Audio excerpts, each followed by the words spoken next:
And then there were two. Championship weekend is done. We have our Super Bowl teams. We're going to talk about both of the games, and we've got Aussie fan reactions, of course.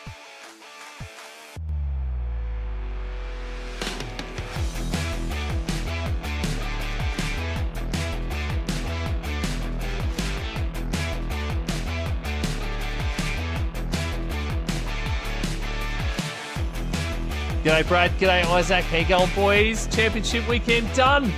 Super Bowl's next.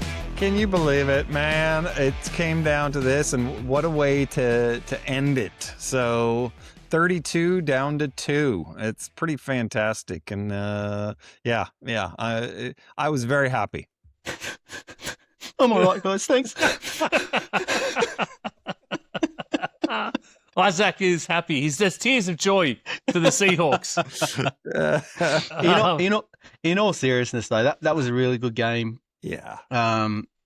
Good game to watch. I was in and out of the game, as I was just saying to the boys in the green room, and I'm just happy for Sam Darnold as well. Like, he's turned his career around like that. So, yeah, unfortunately the Rams are out, but what do? That's why it's hard to make it to the Super Bowl. That's right. That's why it's hard to get there. This is why it is the highest of heights, because it is hard to get there, and only two teams can do it every single year. And we have our two teams, of course. It is New England Patriots and the Seattle Seahawks. We had a snow game, a massive defensive game, and then we had one in bright sunshine, something like 37-degree Fahrenheit weather. I can't even figure what that is. What is that like? What is that here, Brad? A billion degrees? No, it was 37 here. I'm kidding. 37 degrees Celsius and blue skies in Seattle. You couldn't have got two complete polar opposites of games for this weekend, honestly. Yeah, 100%. And absolutely. And really, who picks these teams at the start of the season to sit there? Like, we picked the Patriots as probably a fringe playoff team, but to the Super Bowl and then the Seahawks. If you would pick these two teams, congratulations to you. You must be a time traveler. I don't think a lot of people would have been picking these Seahawks to be in the Super Bowl. That's for sure. No, the Rams were the only ones that I think Ian and I both picked them at the beginning of the year. Yep. But that was it. The other three, no chance. Yeah. Well, to be honest, a lot of the NFL pundits out there were saying that the signing of Sam Darnold was one of the worst decisions ever, and getting rid of Geno Smith and all this stuff. There's actual tweets. There was all of the receipts were coming out today after the game. It's hilarious. I bet they were.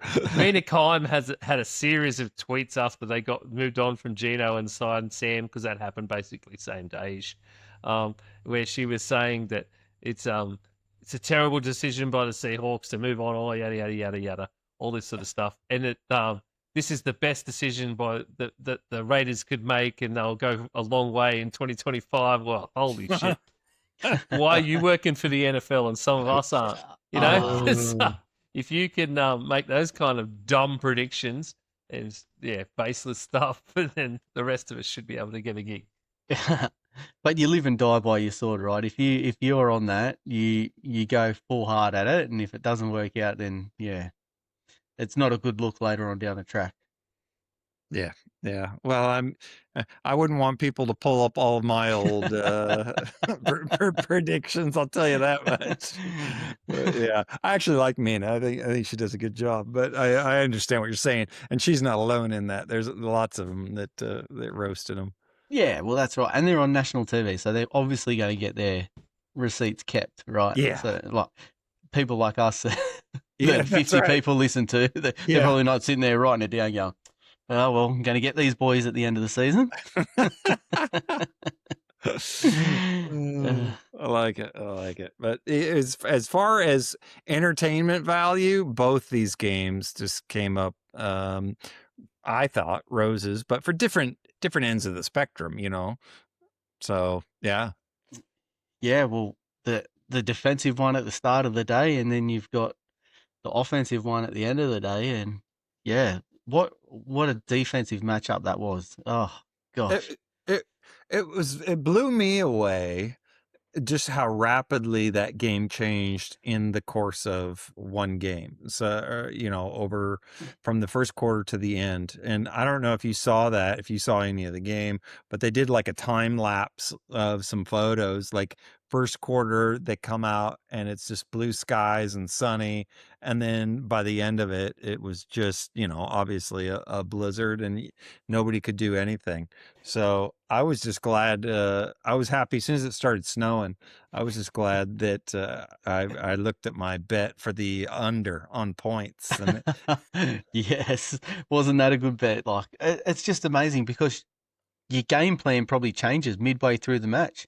oh yeah, As soon as you see that snow coming, you sit there and you're like, all right, well, we got to now a lot of running the ball, which I've seen at the end of the game, which is snow game tactics. So yeah. just that finger on that field goal right at the end there. That's all that stopped the Broncos from leveling it up. It was yeah, it was nuts to when you think about it. But that's what you want from your championship game. I wouldn't have wanted been sitting out in that Denver game personally, but just that's what makes the championship game so magical is the fact that it is what Ian alluded to earlier, is that it is the fans and just the volume, especially that Seattle game. I don't know if you heard any of it with the volume, but like you couldn't even hear the commentators during like the halftime show and the pregame show because it was just so loud there. It was Yeah. insane. Which I think you alluded to on the preview show. You said you went with the Hawks because of that home ground advantage. Yeah, essentially, yeah. Mm. And we'll dive into it here in a little bit, but I think that turned out to be, well, one of the key factors because essentially what the Hawks were favored by 2.5 or something like that. Yeah, I think it So was close. yeah, and so in essence, home field advantage is typically about 2.5 points. Yep. So for them to get that, it was a pick'em game, but that environment, I mean, who knows? Hindsight's always 2020, but do the Seahawks play that well? Are they able to stop the Rams on defense if that game's in LA? So you can't tell me the crowd didn't get to LA a little bit. Yeah, 100%. Obviously, AFC Patriots Broncos. Yeah, the massive story going into it was, of course, Jarrett Stidham. We talked about that. No Bo Nix, Jarrett Stidham. What we didn't know, and none of us sort of really sort of looked ahead and even looked at, because I don't recall us talking about the weather in this game. I remember us talking about the weather in this Seattle game because of the whole Seattle thing that came out, but we didn't talk about the weather in this game. It turned out that they started in bright sunshine, first quarter, bright sunshine, cold. You could clearly tell it was cold. By the second half, we had a full whiteout blizzard. These guys were playing in an actual blizzard. Snow sideways on the cameras, and of course they kept saying, as Romo kept telling us, that it looks far worse in person than it does on camera. Yeah.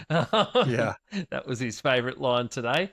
But yeah, so it was crazy, and then it was a massively defensive game because of that. Both teams really relying on their defenses more than their offenses, to the point where the Patriots threw a ball away. Went for a pass in the fourth quarter.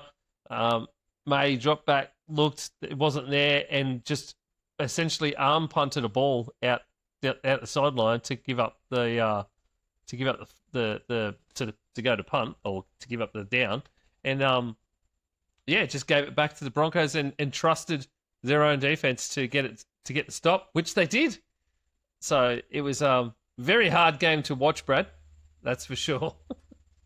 Yeah, it was. Like I was saying to Isaac earlier, it wasn't pretty. But I felt like this game kind of epitomized Mike Vrabel. It just he got it done. It wasn't flashy, it wasn't pretty or anything like that. But it was kind of a smash mouth, grind it out. And what he has done, I know they don't take it into account, but shoot, that guy deserved, just for the postseason.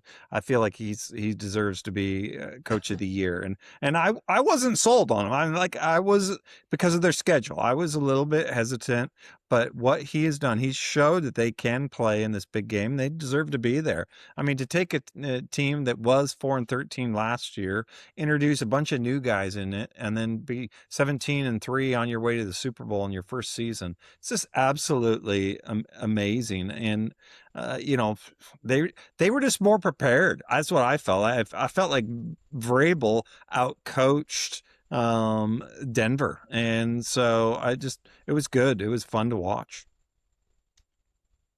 Yeah, I didn't see much of this game, but when I did flick it on, I seen the snow, and I seen the screenshots of how it progressed from sunny sunshine and to white snow, and then saying to Brad earlier, your game plan changes halfway through the game. Yeah. You need to just run it down.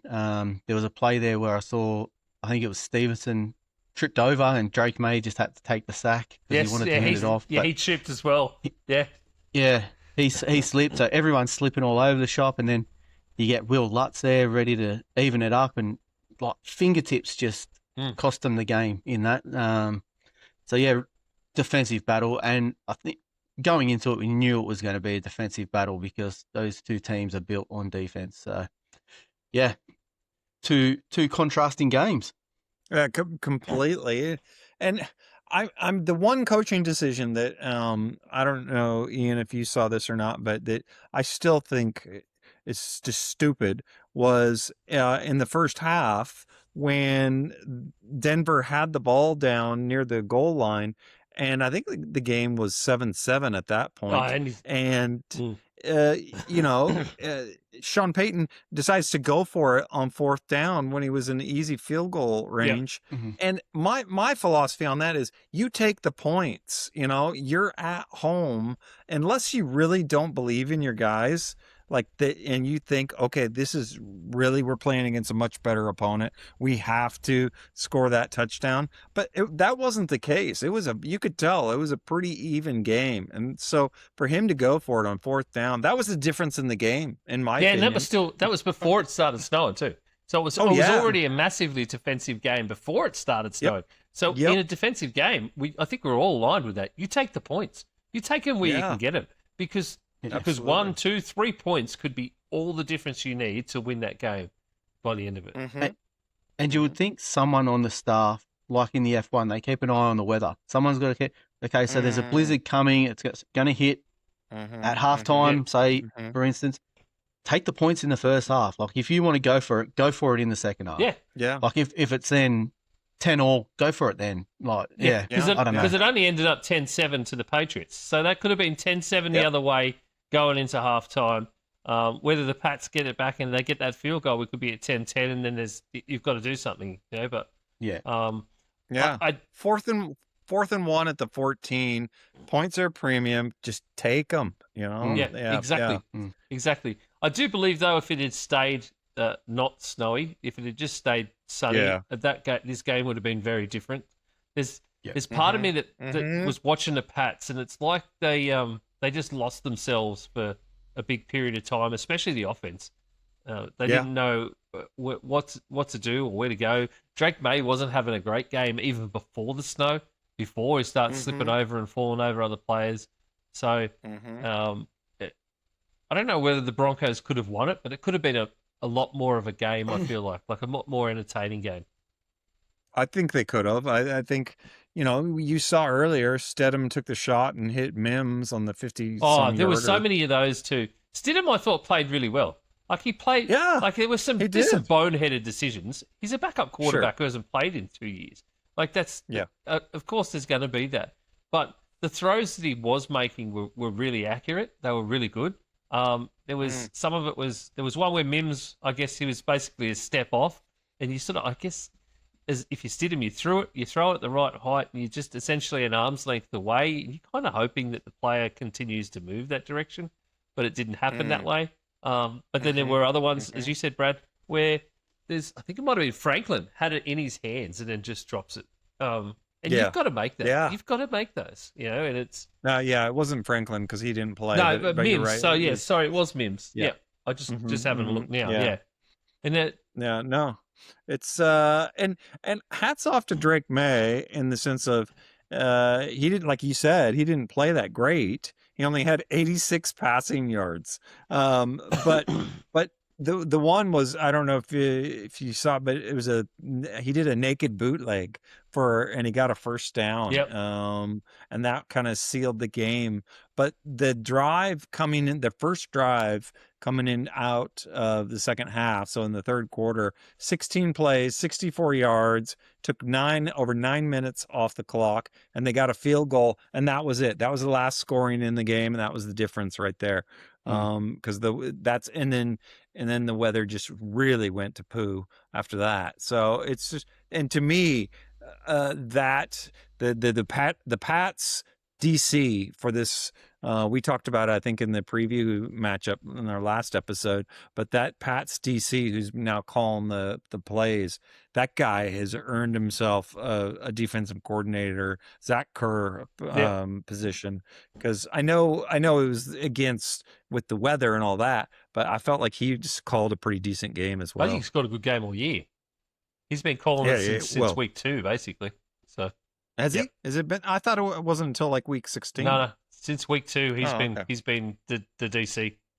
Okay. Yeah. Okay. So yeah, I thought he's called a really good game all year. So I think that the biggest difference to me when you look at even just the stat sheets is the lack of running game for the Broncos, and they must be kicking themselves now. They said just yesterday that J.K. Dobbins wasn't quite going to be healthy enough. I wonder whether you get to a point where you probably would have just played him just to have that experience out on the field, because you might have needed him, because it was just Ramondre Stevenson was the bell cow back again for the Pats, and I think that was the big difference, is he got more yards than the Broncos did altogether. Yeah. Some reactions from the groups and social media today. Aidan Carroll said, grateful for every Patriots win. Absolutely did not expect to be near the Super Bowl this season. We'll happily take it. Yeah. If the Pats get the win in Santa Clara, I'll be ecstatic. I think a lot of people will be, to be honest. Yeah. I think that's a little bit of an understatement, but yeah, they're playing with house money right now. So, they're already 4.5-point underdogs is where it opened. Yeah. And I was talking with Nick earlier about this throughout the day, and he said he thinks that line's going to move just because people are pretty high on the Seahawks and their defense. So I wouldn't be surprised. I kind of agree with him if that line booms out to 6.5. Yep. Ian Hicks said, I feel for Denver. The only Pats TD was from a dumb play on that showing. Pats may end up losing 50-0.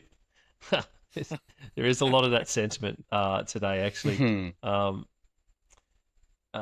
Jonathan Earnshaw wrote, I don't think they lose 50-0, but yeah, I think the sentiment is that they're gonna get flogged. It's not gonna be a tight Super Bowl. Never know. As a Pats fan, super stoked. Have been happy just to win 8 games this season after the last few years. To make Super Bowl is awesome. Loving that we are being written off as well. 9-0 in road games this season. It's the Super Bowl. Everybody's on a road game.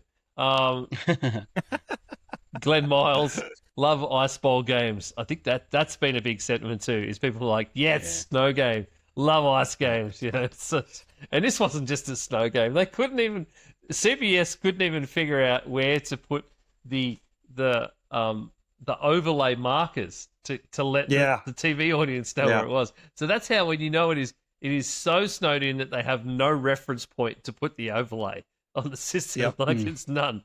And then you watch those guys in between each drive. They're out there with the leaf blowers blowing the snow off the lines, and within one play, the snow's back again. It's just like, oh wow! I want that job. That to me, I would love to be the leaf blower guy for snow at a game. That would be epic. But did you see the pictures of Gillette Stadium back in Boston? be grateful they didn't play there, because Yeah, right. they showed both those, because half of America is in like a winter storm watch emergency warning. And that the over at Gillette Stadium, they're expecting like 2 feet of snow. There was during the game at that time, so it would have been next to impossible to play that game. Really? Yeah, yeah. Well, that would have been fun. Tony Murphy, Broncos will be Super Bowl bound next season. Losing Bo plus their wide receiver 2 and 3 hurt them. They got to the AFC Championship game with $33 million in dead cap space. Wow. Patriots were very lucky. Broncos missed 2 field goals and decided not to take an easy attempt, which would have probably got them the win, as we talked about. Seahawks will be way too strong for the Pats. So, yeah, I think he's just echoing what a lot of people feel. Yeah. And again, just Sean Payton thinking he's the smartest guy in the room, and just makes a bad decision, in my opinion. whenever somebody thinks that, eventually they always outsmart themselves, bro. Mm-hmm. Yeah. Mm. Yeah. They overthink it. That's like Jim Schwartz, same thing. He arguably, there's a lot of articles that said like he's one of the smartest people that's ever been involved in the NFL, but he's too smart for the room, and he overthinks stuff. Before we go too much further, we won't forecast the rest of it, Brad. We'll get there when we get there. Just a quick, Brad chucked some multis on this week. He did some you and I parlays, and Brad's line for this game was Patriots to win, so Patriots match bet money line, and the under on points 43.5. Well, it was only 17 scored, so that was pretty good. So he did get a multi across the other game as well, which we will talk about right now. I did, and I want to. Oh, you would have heard me on the if you listen to the previous show, where I said Jared Stidham had a line for just 0.5 for one passing touchdown, and I was like, hell yes, let's hit that. I'm going to get on Sportsbet here. Yes, Because on Sportsbet, it turns out the majority of the time, and only the majority of the time, when there's 2 options, the left-hand column is the over, and the right-hand column is the under. But it turns out every now and then they reverse those, even when the text box goes too far out and you can't actually read which one it is. So no, I put one on for the under, even though everyone quite has the same. no. So our bet was actually for the under, which pisses me off because that was a good bet. Yeah, that was a great bet. Oh no. So we did miss that. And as soon as I was like, yes, yeah, and I was looking through how we'd gone, Brad, and I was like, what the fuck happened there? Yep, that was a fat finger. I get it. I get it. Sportsbet in their text boxes. Apparently they don't like to word wrap on Sportsbet. So it's just... Yeah. Nice. But still, get in touch with us. Yeah. Get in touch with me. I'll tell you what's wrong with the site, how you can do it better, and then we can promote you better. All right, let's move on to the other game. You know what? Actually, before we move on, let's hit some other stuff, some other news. How about that? Okay. We'll stick it right in the middle here because that's where we all love it. Yeah. I'm not going to bother sharing the screen. The tipping competition for our playoffs. Holy crap. Unless he picks the wrong team, Bazelenka has this one sewn up. He is on a points tie with Dill 322 and Clarence. They've all got 11. They're all at the top there. But the totals, Bailey still only has 4 points as a margin difference. The others are on 21 and 30. So wow. I think Bazelenka is going to have to be banned next year. So that I'm pretty dude sure he's taking out. I'm yet to send him his jersey. I do have it in the back of my car. I was going to post out the jerseys the other day and didn't get to the post office. So that was going to be a tomorrow job. So I think that's what's going to happen tomorrow. I might just buy him the gift card now. But we'll see. So,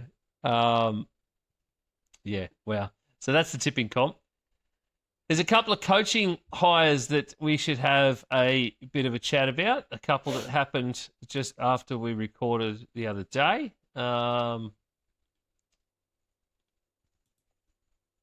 The first of which, as I struggle to use a computer, is Jesse Minter has been announced as the new head coach for the Baltimore Ravens. The Ravens go defensive with another big defensive coach. Brad, thoughts on Jesse Minter to the Ravens? Do you think he's going to be able to move the needle there, considering he's essentially played for A. Harbaugh for his entire career at this point? Yeah. You're exactly right. They did like a couple weeks search, 20 plus formal interviews, a lot of informal conversations and all that. But Minter emerged as the front runner, and he got it. So it's interesting that they're still kind of in that Harbaugh tree. And I think it's a nod to the defense. He really improved the Chargers defense, so I think you're hoping for the same thing. He understands the values, the expectations of the Ravens, and all that kind of stuff. And I think it's going to be a good hire. He's young. He's only 42 years old. And apparently he was the betting favorite going into this, and he's come out on top. But it's as much of a identity hire, I think, than anything. They want a guy who's going to be defensive minded, who's going to kind of just. It's almost that same Pittsburgh ethos, It's all about the team and that type of stuff. So I think it's not flashy, but I think it's a good hire. Yeah, his name was very hot coming into the coaching carousel season, and then it kind of died off. It went to other coaches who we get their names out there, like Flores and all that type of stuff. And so he was going to get picked up, and I think he's got the best situation to go into. Like the offense is there; they just need to tweak a few things. And if he just goes in and concentrates on the defense, fixes the defense, they'll be back in playoff contention next year, I believe. Yeah, well, it seems like they wanted to sort of move to the younger guy again as well. He's 42 years old. Funnily enough, when John Harbaugh was hired to be the coach of the Ravens, he was 45. So it's sort of like they've gone, let's go back to a guy that we might be able to trust for a large period of time again. And who might be able to move that needle a little bit more, but not be too unfamiliar with how we work. Absolutely, exactly. I think you just hit the nail on the head. They're not looking for a new coach to come in and wipe the slate clean and redo everything. I think they just saying, okay, we're going to keep that same philosophy. We just need a new voice, new energy. And because obviously, like we said, he worked for both Harbaughs 4 years, I think, under Jim and 4 years under John. So it's obviously that he believes in the same values as those guys and the Ravens about culture and building a program and tradition and all that. So well, it's interesting because both John and Jim have essentially the same. You sort of see that they have the same values and same ethos because they come from the same family. That's what their dad was like. That's what they've told us many times, and we've seen all that. But the nuances in how they go about their job and their energy is something you just said there, Brad, is a little bit different. It'll be interesting to see if he can take the good from this one and the good from that one and combine it and make something that is a little bit different and new. Maybe have a few new ideas of his own to inject into the Ravens and maybe get them over that hump that they've been missing for so long. Yeah. Will be very interesting. All right, so the other coaching hire that happened this week. Oh my God, I wish to God that we just could have got your brother on a podcast for this one, Brad. Mike McCarthy has been announced as the new head coach of the Pittsburgh Steelers. Now it is pertinent to remember and for everybody to remind themselves that Mike Tomlin left on his own accord. He was not fired.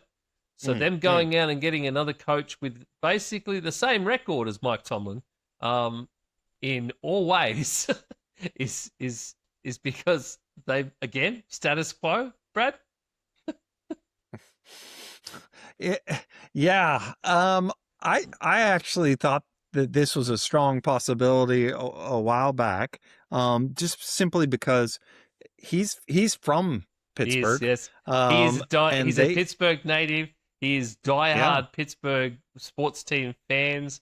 Yeah, loves Bruins especially. No, Mhm. yeah, is it? Yeah. So he loves. He's been seen in sports bars. There is actually a picture that everyone thought was AI of him in a sports bar recently with full NHL gear on. And of the full, was it? It might have been. Maybe it was a Pirates gear. I can't remember. But anyway, and people were like, "That's just AI." No, it really wasn't. It was him with a whole bunch of fans drinking in a sports bar, kitted out. Jeez. So Jeez. Yeah, it's again, they're going against archetype. Their last three coaches have all been defensive minded. He's now, I think, like the second oldest in the league behind Andy at the Chiefs. So Andy Reid. Um, but but what he's done, he's done really good job with wherever he's gone with the offense, and especially in the regular season. He didn't have a ton of success in Dallas, which is why he got fired. But still, to have 3 12-win seasons it says a lot. So I think it's a good hire for Pittsburgh because he knows their ethos, he knows what they're about, and he definitely knows offense. So time will tell, but I think, and potentially he could get Rodgers back. Not that Rodgers obviously is the greatest or anything like that, but he played okay this last year. And Rodgers has already said Mike's one of the coaches that he would consider coming back for. So I wouldn't be surprised though if McCarthy doesn't let it drag on like Tomlin did. So if he kind of gives Aaron a little bit harder deadline sooner. We'll see. Just because Mike doesn't seem like the type of guy to let it drag out and let the drama build around him. But overall, I think it's a good hire. Oh, I'm completely the opposite. I don't, I don't get it. Okay. He wasn't doing too well in Dallas at the end there. Mm. And when he was in Dallas, he had more offensive weapons than what Pittsburgh do at the moment. So that covered up a lot of the stuff. They did a lot of scoring, but the 12-win seasons, they were a decent team. Mm. But I would have gone with Flores or Chris Schuler. Younger guys coming in there, like it was the way that the Steelers do things. They get the younger guy and they keep him there for a while. Like how long? Mm. How long are they going to keep McCarthy? Like Oh, you're not going to have he'll be, another yeah. long tenured coach there. Mm. But if you went and got, say, a Flores or Schuler, I think his grandfather played for the Steelers or something, so he had that embedded in him. So yeah, I would have gone for one of those other two personally. Yeah, you're definitely right in the sense of he's got to be more of a bridge Yep. coach simply because he's 62. So you're right. He's probably not going to be doing this another 10 years. I would guess max 5 years.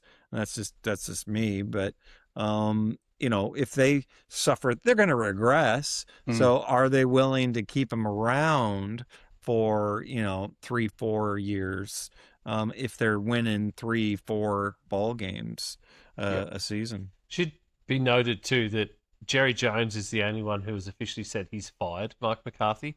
The actual story is that his contract expired at the end of a season and they couldn't reach a new agreement. So that ended his 5-year tenure. That's the actual thing because that's what happened. Yeah. He got to the end of the season and they didn't have a new agreement. Jerry Jones is the only one that's gone out there and said, I fired Mike McCarthy. No, you didn't, jackass. That's not how a contract works. Yeah. Two other coaching hires that have happened this week that are of some note. Gannon is headed to the Packers as the new DC, former Cardinals head coach, and of course, former Eagles defensive mastermind for their Super Bowl run, their first Super Bowl run. he's headed there to be the DC under Mike LaFleur. This could be an interesting thing for the Packers if Gannon gets his groove back. I like it. Again, I think he's a bit of a defensive whiz. It didn't work out in Arizona, but I feel like with that, the cupboard is definitely not bare in Green Bay. He has a lot to work with there. So I think it's a really good hire personally. Yeah, I agree. There wasn't much to work with in Arizona with the way Kyle was getting injured all the time. So I think he had a bit of a rough go in Arizona. Hopefully he goes back to Green Bay and gets his mojo back and see where he goes from there. Yep. The other one is Eric Bieniemy returns to the Kansas City Chiefs as their OC, back under Big Red and back with Patrick Mahomes. This is interesting because obviously they had quite a lot of success there over quite a number of years, and there was always the belief that Andy Reid is going to retire at some point soon. I believe Bieniemy was once touted as his successor, and then he decided to leave for other pastures, not necessarily greener ones.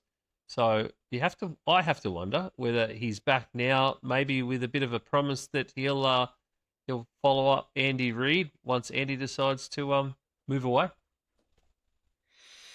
I wouldn't. They wouldn't bring him back if they didn't have that thought in mind. I would think so. At least give him a shot. Because seriously, how much longer is Andy going to keep doing this? I know he's got Mahomes, but is he going to keep going on for another? He had already said that he's not going to play call this upcoming season. So that's probably another big draw card with getting Bieniemy back. Okay. Yeah. Mm-hmm. Yeah. Mm-hmm. And they were a really good offense when he was there beforehand. So, obviously helps with Patrick Mahomes, but he might not be there for the first few weeks or month of the regular season next year. So it'll be interesting to see what he does with who his quarterback is for while Mahomes is out. Yep. Or the first half even of up to the first half of the season. That's right, Brad. Yeah. Yep. Yeah. It's going to be a very long time. All right. So that is the news. Let's move on to the second championship game. Los Angeles Rams went to Seattle to face the Seattle Seahawks. We have constantly been told that he couldn't do it. He was just his running backs were helping him all the way.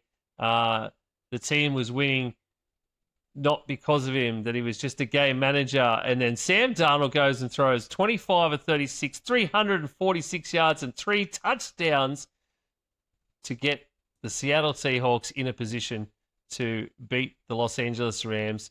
And with a lot of help from Jackson Smith and Jigba, and of course that mega Mike McDonald Seattle defense, they eventually managed to stifle any attempt the Rams had at a comeback in the fourth quarter, and made sure that they couldn't even get those few points on the board to sort of take us to anywhere near overtime.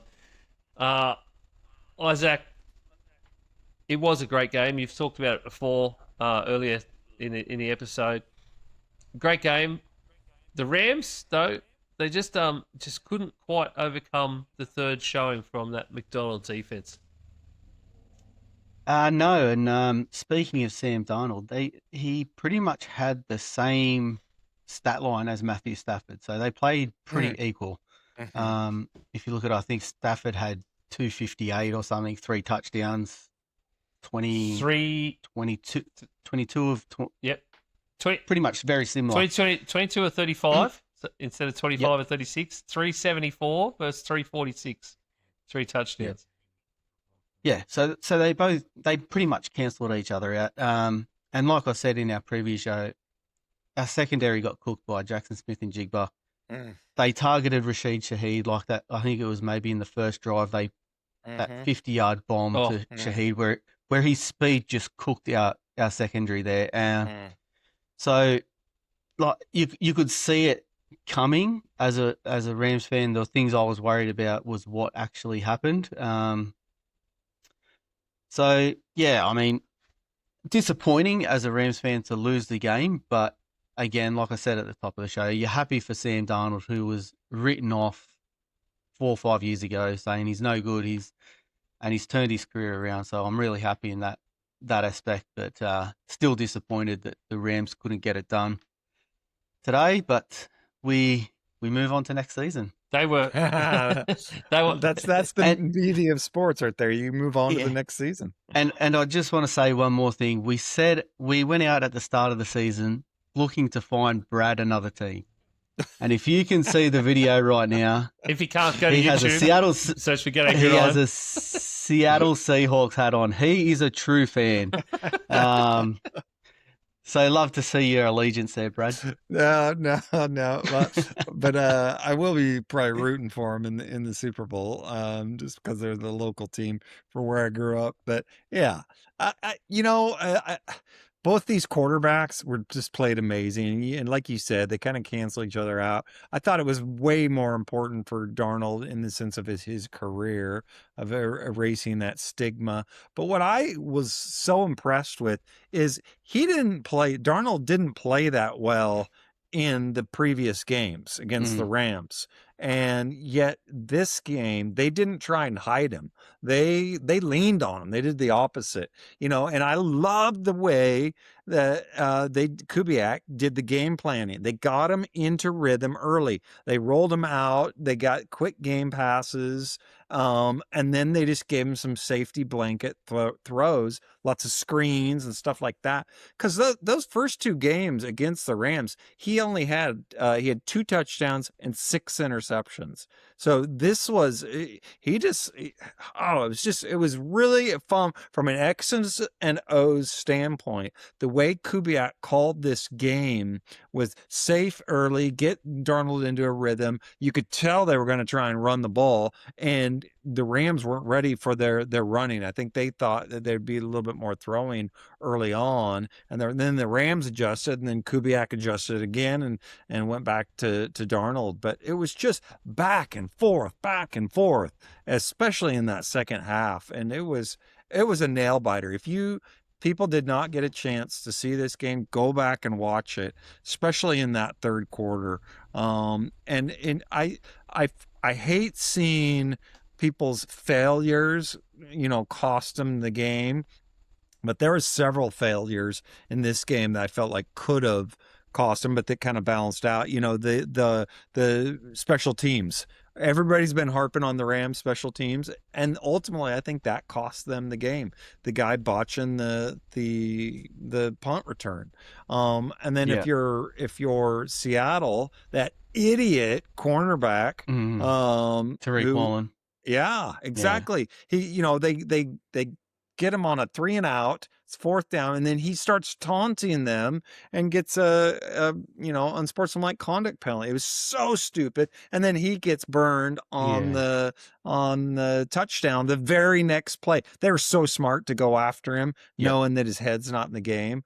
On that very next play. So it was a classic, man. It was everything that a championship game should be. The crowd was absolutely insane. It was cool to see. I think also too, like you were saying, Brad, there was another drop when I was watching the game. I think it was about maybe 3-4 minutes to go. Rams were driving downfield. I think it was about 3 and 4. And Kobe Parkinson had the catch there. Yes. And he dropped it. And it was going to be a first down. So that would have continued the drive, except we had to go for it on 4th and 4. Yep. And we didn't make it. And I felt right then and there, like he knew the drop was bad. He put his hand straight on his head. He was like, no. He had it. He had control too. And it's like he had it controlling his fingertips. It's like he threw it up to catch it again. Like, it was such a weird thing to do. Watch it on replay. It's like, what? Why? Yeah. So that's another crucial part there that really cost the Rams the game. And then after that, because we had to go for it, missed out on the 4th and 4 where we're then chasing the tail. And I thought maybe that Cooper Kupp one where he got his knee down, got that first down, but he dropped it. Yeah. that was tough, It's- but exactly. And I think that's one of those, that Cooper Cup play, that's one of those, if they called it as a drop on the field, I feel like it would have stayed a drop. But since they called it a catch, it stayed a catch. And I just, when the Rams had that 14 play, 7.5 minute drive, and they got no points out of it, I just thought, wow, that's a backbreaker. And it still wasn't over at that point, but that was tough. Yeah, and it was you just take a lot of great. time off the board to just to not To get to nothing. put nothing on the scoreline. Yeah. Yeah, I think the Yeah. other thing for me, big thing was every time the Rams managed to force the Seahawks into a 4-and-out, into a long one where they would have to punt, is Aussie, good old Aussie punter Michael Dixon. Yeah. His Yeah. punts were mega. There was a 56-yard long punt, and most of them were about that, where he was sticking that down into the 5 to 10-yard range, right down in coffin corner, like really putting them down there. So he finished the game with 5 punts for 226 yards. That's an average. That's why he's the highest paid punter in the league. Average of 45 yards a punt. So, but it was just that whenever they managed to force them into a 4-and-out situation, force them to punt, then all of a sudden they're starting to drive from their 5 or the 7, and and good on Seattle, because that's what you want to do. You want to make sure that if you have to punt, they're as far back as they can. But you're right up against it when all of a sudden you've got to go 90 yards to try and score a touchdown on every one of those drives. After your defense has done a mega job to force that punt, and then the offense comes out and is like, "Oh, we're down here again? Really?" Yeah. And just before every Aussie goes, "Oh, I can kick a ball 45 meters." It's not that. It's having 11 guys rushing at you, and a lot of those, it's not. He wasn't kicking for as far as he could. It was also directional. He was trying to get it out of bounds between the 20 and under. So the majority of Aussies can do that, Brad. That's just that's why they're invading the NFL. Secret sauce, mate. Is that a shout out to Nick? Is it shout out to to pancakes and punts himself? Absolutely. But not only that, he puts it up long enough to get pressure on Corum, who then drops the ball, and the Seattle Seahawks regain it. Yep. And they go and score on that drive. So like special teams is the may Rams not special teams be much. My God, it may not be much, but it's enough. It's the difference between a Super Bowl and a non-Super Bowl. It is. Oh, absolutely. Well, that and their cornerbacks. I felt like the Rams cornerbacks did not play very well, and so you got to wonder, what are they going to do? How are they going to address that in the off season? So yeah, it's. I think we said it in the green room. I don't know if we said it at the beginning or not, but I felt like this was the Super Bowl in terms of both these teams are better than the Pats, or at least were favored, would be favored against the Pats. So it's just a pity that one of them had to lose. There was a few times though there after they took as they changed punt returners though, when Williams was catching and he was doing those safe catches, Isaac, where a couple of them late, I thought he was in a lot of clear yardage, and it was like Williams himself probably could have at least caught the ball and been able to progress a little bit further than just doing the safe catch back there. But I understand he was probably told explicitly, do not try and move that ball. Yeah. Catch that ball or let it go. Like it is. Yeah.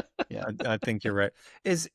I heard just on one of the pregame shows, one of the guys with pundits was talking about he doesn't think Stafford's going to come back. He thinks this is what was his last year. Have you heard anything about that, or do you think that's even a possibility? I've heard a lot like that, and a lot of where we talked last week about wormholes in trades that you'd like to see a lot of. Yeah. Or they'll replace Stafford with Burrow and all that type of rubbish. Oh God, there's been some rubbish around Burrow this week. Yeah, so I don't know. Like he's just come off one of his best seasons, I think. Yeah. So I don't understand why he would give it away, or maybe maybe that neck injury at the start of the season or the back injury then's maybe got him thinking like maybe it's time to give it away. I'm not too sure, but I don't want to see him go. I'd love to see him Sure. come back. Yeah. Oh, absolutely. I mean, if a guy has an MVP type season, you Well, want to see him come back. Imagine if he wins MVP and he goes, I'm not coming back. I'm done. Okay. That'd be a pretty cool end to your career. But yeah. Well, yeah, that's right. Yeah, so I'd say you want to come back to give the Super Bowl another nudge. Well, if anybody could do it, it's McVay. Yeah. Let's do some bet gloating, Brad. Yeah. So Brad's other line for his multi was actually the Seahawks money line. So he got a pretty healthy little bet there. Nice. Pretty healthy little win. She was a $5 3-leg multi, but they all count. That's for sure. You bet they do. The one I talked about on our preview show this week, where I said Darnold and Stafford both over their passing yards, which was around 230, 250, and then JSN and Puka with anytime touchdowns. Bingo! That was an easy one. I couldn't believe those lines were so far out, were so long. So, yeah, great win. And then Nick at his either team 7 or less bits and pieces. He's hedging his bets all the time. Yes, he is. Yeah. Hey, it's a smart better. It is smart better. I mean, he did get us some money. So we did double our money from what we started that game with, Brad. I was a bit worried going into this Seahawks Rams game because I was looking at it going, why are we that low? And then I was going through the bets that we've been putting on going, we've been losing some lately. And then we came out of the game with double what we went in there with. So we did pretty well at the end absolutely. of it. No, that's all it takes is a couple good multis. So we have our group betting account, and then I also have a personal betting account. And on my personal one, I've tripled my money just in these playoffs, and the playoffs have been kind. I feel like when teams are playing 100% and they're relatively equal, you just have some lot better odds at hitting some just fairly obvious bets, and we've been fortunate enough to do that. So I'm pretty grateful.